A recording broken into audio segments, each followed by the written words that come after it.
ఈ సినిమా గురించి పక్కన పెడదాం సార్. ఇన్ కేస్ ఇంకొక రా సినిమా ఏదైనా సరే విత్ డిఫరెంట్ జోనర్లో వచ్చిందనుకోండి, మన దగ్గర తెలుగులో అంత హిట్ అయ్యే అవకాశం ఉంటుందండి. ఎందుకు ఉండదండి? ఇప్పుడు మనకి రంగస్థలం అయింది కదండి. రంగస్థలం కూడా చాలా రాగా ఉంటుంది. చాలా రూరల్ ఏరియాలో 80s తీశారు సుకుమార్ గారు. ఆయన దగ్గర కూడా నేను పనిచేశానండి. సుకుమార్ గారి దగ్గర కూడా చేశాను. మరి అది కూడా మరి అలాగ పే చేసింది కదండి, చాలా పెద్ద హిట్ కదా. సో అలా ఏంటంటే మనకి ఆ కంటెంట్ రీచబుల్గా ఉంది, ఆడియన్స్ని కదిలిస్తుంది అంటే అది జానర్తో సంబంధం లేదండి. Any genre, anything, any content, అది ఆడియన్స్ని కదిలించాలి అంతే. ఒక్కొక్క డైరెక్టర్ది ఒక్కొక్క పంద, ఒక్కొక్క డైరెక్టర్ది ఒక్కొక్క స్టైల్. సో మీరు సుకుమార్ గారి దగ్గర, ఇటు మీ వినాయక్ గారి దగ్గర కూడా, బొమ్మరిల్లి భాస్కర్ గారి దగ్గర. సో వీళ్ళ ముగ్గురు క్వాలిటీస్ అనండి, వాళ్ళ స్టైల్ అనండి అంటే ఏం చెప్తారు మీరు? నాకు ఒక్కొక్కటి ఒక్కొక్కలండి వాళ్ళు, ఒక్కొక్కలాగా ఉంటారండి వాళ్ళు.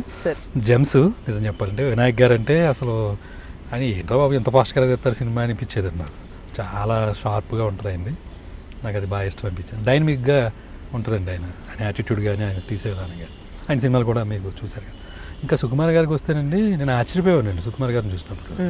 ఇన్ని పుస్తకాలు ఉండేయండి, తెగ రాసేసేవారండి, మాంటేజ్లు రాసేవారు. ఇంకా అసలు ఏంటి ఇన్ని రాసే, అప్పట్లో నేను అసిస్టెంట్ ఆడుకున్నప్పుడు ఆయన దగ్గర ఆర్యాకి పనిచేసినప్పుడు బాబు డైరెక్టర్ అవ్వాలంటే ఇన్ని రాయాలేమో అలాంటి ఒక ఫీలింగ్ కూడా వచ్చిందండి అసలు నిజంగా. అంటే ఆయన అంత మామూలుగా ఉండదండి ఆయన దగ్గర, చాలా రీసెర్చ్ ఉంటుందండి ఆయన దగ్గర. సో గ్రేట్ అండి ఆయన. అది అందుకనే మీకు ఎవరికి అందదు చూడండి ఆయన థాట్ భలే, చాలా టెక్నికల్గా ఉంటుంది, ఎక్స్పెక్ట్ చేయమండి మనం. ఇంకా భాస్కర్ గారిది కొంచెం సెన్సిబుల్గా, ఇప్పుడు బొమ్మరిల్లు చూశారు కదా, నాకు ఆ పాయింట్ ఆఫ్ వ్యూలో ఆయన ఏంటంటేనండి చాలా ఫిల్మ్ ఇన్స్టిట్యూట్లోంచి వచ్చారు, ఆయన అడయారు ఫిల్మ్ ఇన్స్టిట్యూట్లో వచ్చారు. నాకున్న అభిప్రాయం, నా పర్సనల్ అభిప్రాయం, ఒక సినిమాని ఒక గ్రామర్ తెలిసిన వాళ్ళు చేస్తారు చూసారా, చదువుకుని చేయటం అనేది ఒకటి ఉంటుంది చూసారా, ఆ పర్టికులర్ ఫీల్డ్లో చదివాను. నేనంటే ఫిల్మ్ స్కూల్కి వెళ్ళలేదు, బట్ అలాంటి దాంట్లో అంటే ఆయన ఎంత పర్ఫెక్ట్గా చూసుకుంటాడో ప్రతిదీ కూడా, ఇది ఎందుకు ఇలా వచ్చింది, ఇది ఎందుకు ఇలా వచ్చింది అనేది, అది నిజంగా నాకు యూజ్ అయిందండి. అలా ఒక్కొక్కరి దగ్గర ఒక్కొక్క విషయాన్ని నేర్చుకోవడం. మన సురేష్ బాబు గారు చాలా స్ట్రిక్ట్, చాలా straight forward, the proper business man అంటారు. సో ఆయనతో జర్నీ కానీ, వెంకటేష్ బాబు గారితో జర్నీ కానీ, ఈ నారప్ప సినిమాకి సంబంధించి మీరు ఏం చెప్తారు? సురేష్ బాబు గారు అంటే నాకు ముందు నుంచి కొంచెం బాగా పరిచయం అండి. సో అందుకని నేను ఆయన దగ్గర కొత్తగా ఫీల్ అయ్యింది ఏమీ లేదండి. కాకపోతే సురేష్ బాబు గారిది ఏంటంటేనండి, ఆయన అంటే ఒక సిస్టమ్ ఉందండి. ఇప్పుడు సినిమా ఫీల్డ్లో ఒక్కొక్కరు ఒక్కొక్క style of way of working ఉంటుందండి. ఈయన ఇంకొక డిఫరెంట్ అనమాట అండి. ఈయన ఏంటంటే కొంచెం సిస్టమేటిక్గా, చాలా ఏంటంటే ఆయన ఏమనుకుంటారంటే, మనం ఒక చాలా బెంచ్ మార్క్ మూవీస్ తీయాలంటే కొన్ని అడాప్ట్ చేసుకోవాలి, హాలీవుడ్ ప్రాసెస్లు ఉంటాయి, లేదా ఇంకా బాలీవుడ్ వాళ్ళు ఆల్రెడీ దాంట్లో దిగిపోయారు, మనమే లేట్ అవుతున్నాం, మరి అలాంటి క్వాలిటీ మూవీస్ చేయాలంటే మనకు ఒక ప్రాపర్ ప్రాసెస్ ఒకటి ఉండాలి అని ఆయన ఎక్కువ తపన పడుతూ ఉంటారండి. ఆ ప్రాసెస్ని మనం అడాప్ట్ చేసుకుంటే ఆయనతో వర్క్ చేయడం చాలా ఈజీ. నేను అలా కాదు, నేను తీసే పద్ధతి వేరు అని మనం వేరేగా ఉంటే దెన్ క్లాష్ అవుతుంది. సో మేబీ అలాగ ఉంటే నచ్చకపోవచ్చు మనకి ఆ పద్ధతి. బట్ ఆ పద్ధతి ఎప్పటికైనా మనం రావాల్సిందేనండి ఆ రూట్లోకి, ఒక రోజు లేట్ అయినా, ఎందుకంటే అందరూ ఫాలో అవుతున్న పద్ధతి అదే కాబట్టి బయట అంతాను. సో వన్ డే మనం you have to accept that process, and దాంట్లో ఇన్వాల్వ్ అయితే మనం ఇంకా బెటర్గా ఉంటుంది కదండి. వెంకటేష్ బాబు గారి గురించి, ఆయనతో వర్కింగ్, మీరు ఆఫ్ కోర్స్ మీరు ఇంతకుముందు సీతమ్మవాగిళ్ళ సినిమాలు చేస్తున్నారు, ఇది మీకు కొత్త కాదనుకోండి. బట్ ద థింగ్ ఈజ్, ఈ సినిమా ఎందుకంటే రా సబ్జెక్ట్ ఎంచుకున్నారు. ఆ రోజు సీతమ్మవాగిట్లో మెటీరియలైజ్ అవ్వడానికి కారణం వెంకటేష్ గారు అండి. ఓకే, అవునండి. ఆయనకి ఫస్ట్ చెప్పానండి వచ్చి, ఆయన వెంటనే దాంట్లో ఉన్న సారాన్ని పట్టుకున్నారు, వెంటనే మూవ్ అయిందండి ప్రాజెక్ట్ అంతా. ఈవెన్ దిల్లోజీ గారికి కూడా ఫస్ట్ నేను చెప్పలేదండి ఆ పాయింట్, నేను వెంకటేష్ గారికి చెప్పానండి. ఆ తర్వాత ఆటోమేటిక్గా మూవ్ అయిపోయిందండి. సో ఆ రోజున అంత పెద్ద సినిమా, ఇద్దరు మల్టీ స్టారర్స్ ఆ టైంలో, అది చాలా, అది నాకు రెండో సినిమా అవటం అప్పట్లో నాకే చాలా భలే ఆపర్చునిటీ, లక్కీ అండి నిజంగానేనండి ఆ విషయంలో. సో అప్పుడు ఆయన వల్లే కదా అదండి. అలాగే ఇప్పుడు మళ్ళీ ఈ కొత్త జోనరు, కొత్త వ్యాపు, ఇది మళ్ళీ దీనికి మళ్ళీ కారణం ఆయన అవుతున్నారు. ఓకే.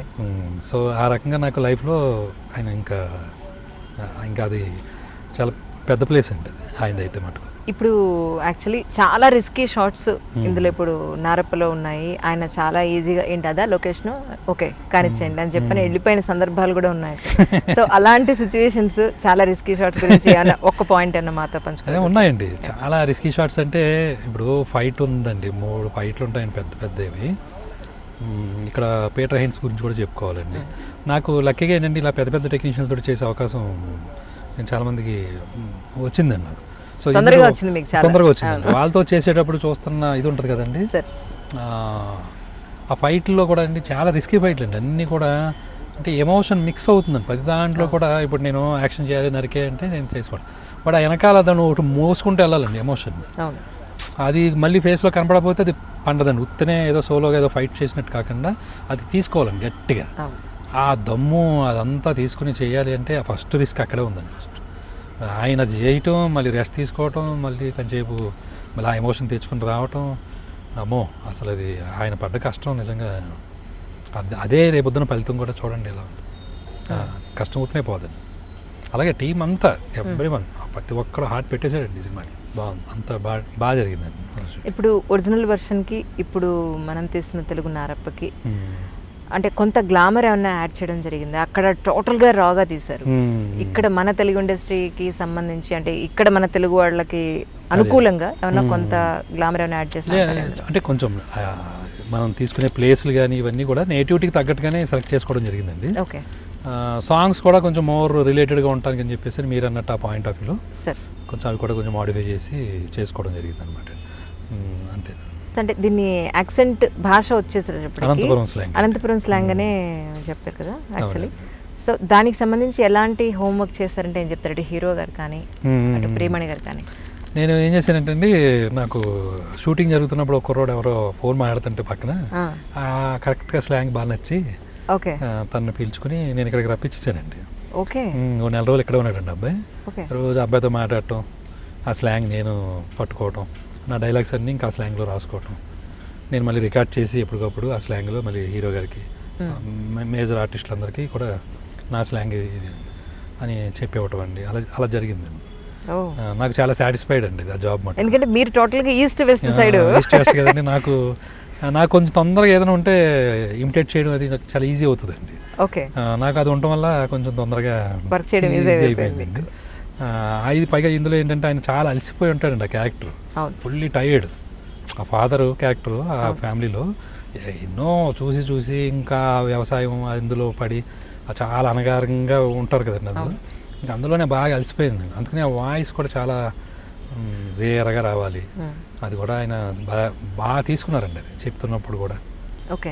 ఇప్పుడు లొకేషన్స్ అంతా ఎక్కడ సార్? ఎన్ని రోజులు షూట్ చేశారు? అంటే ఫస్ట్ 7 రోజులు అనంతపురంలో చేసేవాడిని.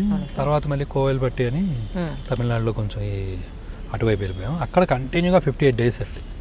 ఓకే. అసలు ఒక్కరోజు కూడా రెస్ట్ లేకుండా కంటిన్యూ 58 డేస్ అండి. నాకు ఆయన కెరీర్లో కూడా నాకు తెలిసి చేసి ఉంటారండి. అంటే ఎంత ఇష్టపడితే ఆ క్యారెక్టర్ని, ఎంత ఇన్వాల్వ్ అయితే అంత శ్రమను తీసుకోగలిగి ఉంటారు. జనరల్గా ఇప్పుడు నైట్ ఎఫెక్ట్ మనం డే టైంలో కూడా క్రియేట్ చేసేస్తూ ఉంటారు మన వాళ్ళు. కానీ ఇందులో మీరు నైటే ఆల్మోస్ట్ మిడ్ నైట్ 1-1:30 కూడా మీరు షూట్ చేసిన సందర్భాలు ఉన్నాయండి సార్? రెగ్యులర్గా అన్ని సినిమాలు మనకి నైట్ ఖచ్చితంగా నైట్ ఎఫెక్ట్ సీన్ అంటే నైటే చేస్తారు. బట్ మిడ్ నైట్ అంటే మీ మాకు ఏంటంటే కొంచెం ఈ పర్టికులర్ సినిమా ఏంటంటే ఆ నైట్ అయినా ఏదో ఇలా కంఫర్టబుల్గా ఒక ప్లేస్లో ఈజీగా మనం ఓ టౌన్లో ఉన్నామంటే అది పెద్ద అనిపించదండి. అదేంటంటే ఎక్కడో వెళ్ళిపోయి కొండలు ఎక్కేసి, అడవుల్లో కొండలు అండి నేను, ఆ కొండలు ఎక్కేసి వాటి మీద మళ్ళీ నైట్లు చేస్తే అది కొంచెం అనిపించిందండి. అసలు అది అందరూ వెళ్ళిపోయారండి. ఇప్పుడు షూటింగ్ అందరూ ప్యాకప్ చెప్పేసిన తర్వాత కూడా వెన్నెలండి ఆ రోజు. ఆ కొండ మీద ఇంకా సిటీ ఎక్కడో కనపడుతుందండి ఎక్కడో. అంటే ఒకవేళ ఇలాగే ఒక 2 రోజులు ఉండాల్సి వస్తే ఎలా ఉంటుంది? నిజంగా కథలో అలాగే ఉంటారండి పాపం, దాక్కుంటారు. అది అలాగా ఆ ఎక్స్పీరియన్సెస్ ఏంటంటే లైవ్లీగా ఒక పక్కన ఇంకొక రకంగా సినిమా పరంగా ఎక్స్పీరియన్సెస్, ఆ జర్నీ అంతా చాలా బాగుంది.